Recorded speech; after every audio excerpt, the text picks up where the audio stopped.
Hi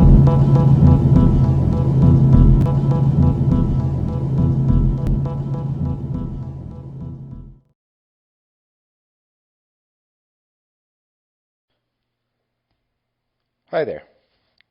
Today I'll be talking about considerations for purchasing a handheld transceiver, some examples of entry-level radios, and price points.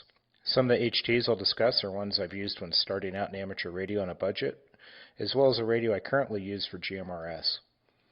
I'll also show some amateur HTs I've upgraded to once I outgrew the entry-level offerings.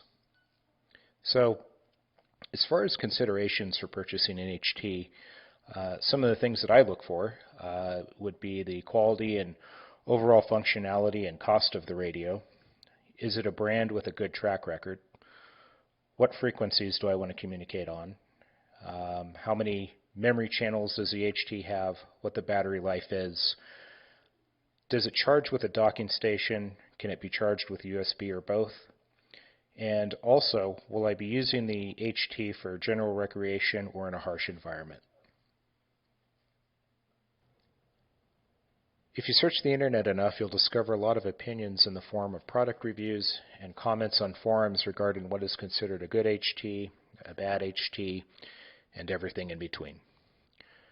Some opinions I've read seem to be based on solid research of a particular radio, while others appear to be lacking a substantive argument for the same HT. And while there's nothing wrong with seeing where people stand on a particular subject, I do recommend doing your own research and see if your conclusions match those of your peers. With that said, I'll give my view on what I believe are some good brands and serviceable models. I'm not an expert, and I'm not attempting to tell anyone what they should buy, nor is this an exhaustive list of all the available HTs in the market. This sample size is based on radios I've used, what I've learned, and sharing my experience with what HTs have worked so far for my budget and intended use. Currently, one of the most popular amateur HTs is the Baofeng UV5R and its variants, and that is this radio here.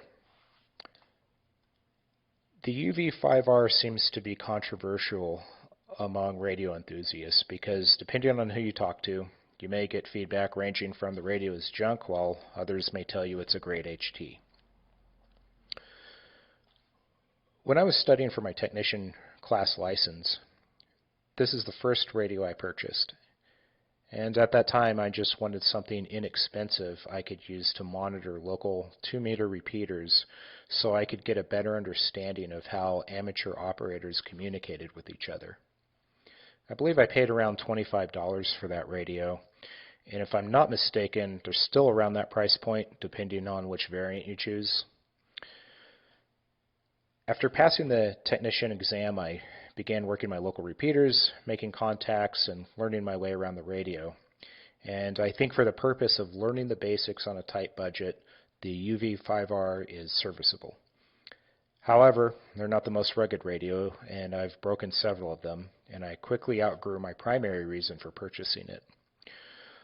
One of the disadvantages of such an inexpensive radio is this model uses the cheapest components available to be able to retail at such a low price point.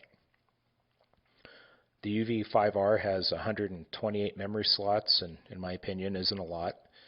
Additionally, some Baofengs have been known to produce spurious emissions. An example of spurious emissions would be when pressing the push-to-talk button, the radio transmitting a signal across the spectrum where it's not supposed to. And to back up this statement, there's an interesting article, and I'll leave a link to that article in the description below, where the ARRL set up labs at Hamfest, where amateur radio operators could test their HTs for spurious emissions. And these tests were conducted over a 4-year period, and approximately 5 to 9% of Baofeng HTs passed. Other brands like Yaesu, Icom, Kenwood, and Alinco received 100% passing rates, and Woxen or Woshin, however you pronounce that brand, saw an improvement from 83% to 100% over the years the labs were conducted. But if you're on a budget that limits you to a $25 range, the UV5R is still a serviceable option, and who knows, you may end up with one that falls within the emission standards. And if you don't have one that falls within the emission standards, you can, I guess a workaround for that would be running the HT on low power according to the article, and that would reduce the quantity of spurious emissions.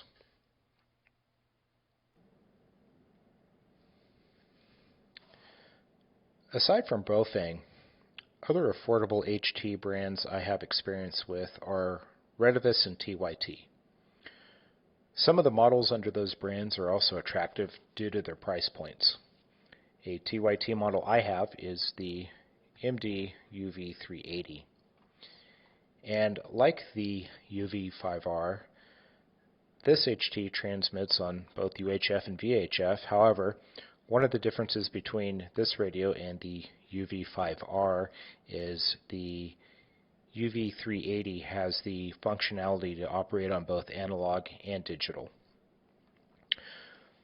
Another difference between these radios is the UV5R can be programmed fairly easily with a free open source software called Chirp.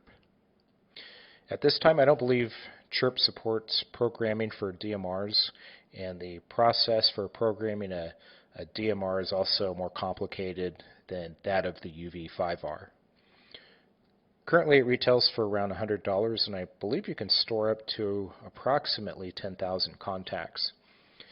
My primary motivation for purchasing this radio was my interest in using the Brandmeister system without having to spend a lot of money on an expensive digital HT. In order to get on the Brandmeister system, you'll need to set up your DMR with a hotspot, which you can then use to connect to the internet. DMR is an area of radio that's currently gaining a lot of popularity among some amateur radio enthusiasts because you can leverage the internet to talk to contacts around the world. There are a lot of HTs on the market designed for use outside the amateur radio world, and one of those is a radio I specifically use for GMRS work, which is the Retevis RT7 6P. And this is an inexpensive radio that retails for around $40. I mainly use this radio with my GMRS repeater, as well as other GMRS repeaters in my area for recreational use. I also purchased this radio because I wanted something inexpensive to take on walks around the neighborhood or use for monitoring when I'm working in the garage or around the house. GMRS is becoming a very popular form of communication for consumers. It's not considered amateur radio, but it's popular due to the fact that there is no testing requirement to become licensed as there is with amateur radio. You simply pay a fee to the FCC, and they will issue you a license that is good for a 10-year term. My experience in the licensing process is that the FCC generally grants them fairly quickly after submitting the fee. I believe I received mine within 48 hours. I've heard of other people receiving theirs as quickly as the next day. I won't get too deep into GMRS for the purposes of this video. Perhaps that can be a topic for another video. But if you're interested, there are websites such as mygmrs.com where you can look up repeaters in your area, as well as gain general GMRS information and engage in discussion forums.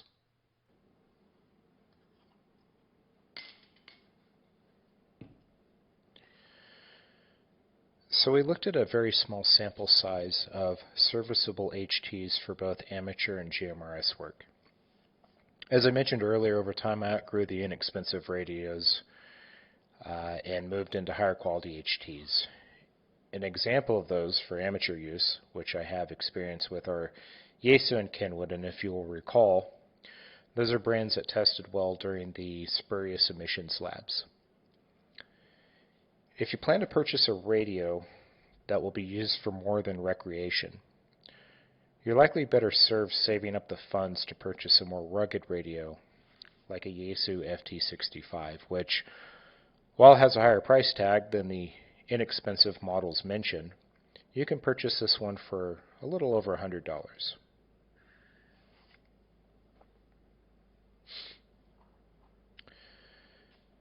This HT is rated for dust and water protection and comes with a lithium-ion battery that will last up to approximately 9 hours and has a 200-channel memory capacity.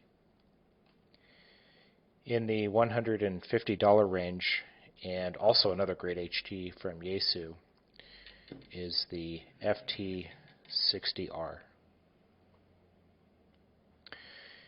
If you wanted to go another step up, the Yaesu VX6R is also a really great HT. The FT60, I believe it has around 1,000 memory channels.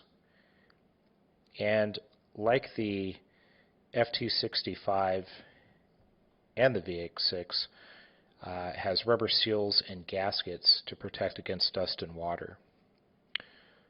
But the VX6R, this is the radio that I use on a regular basis.